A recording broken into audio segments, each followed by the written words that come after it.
Frugality and financial discipline live below your means.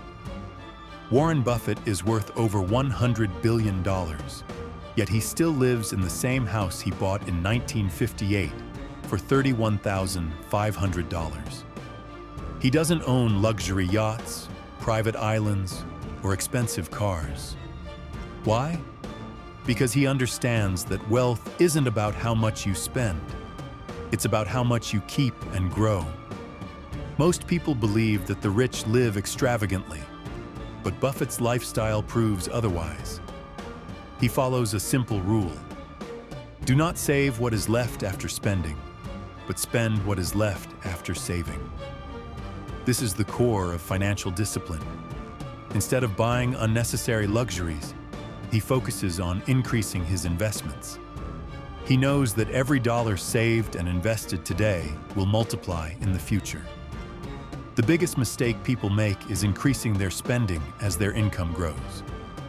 They get a raise and immediately upgrade their car, move into a bigger house, or buy things they don't need.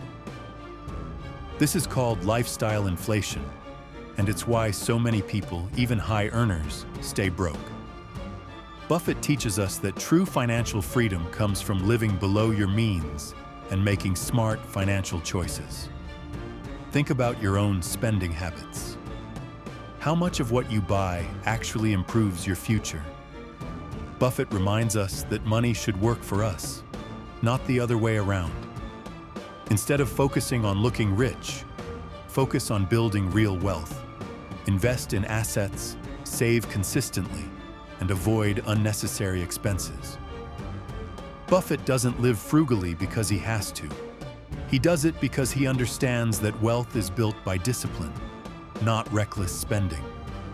The key takeaway? You don't need $1 billion to be financially free. You just need the right habits.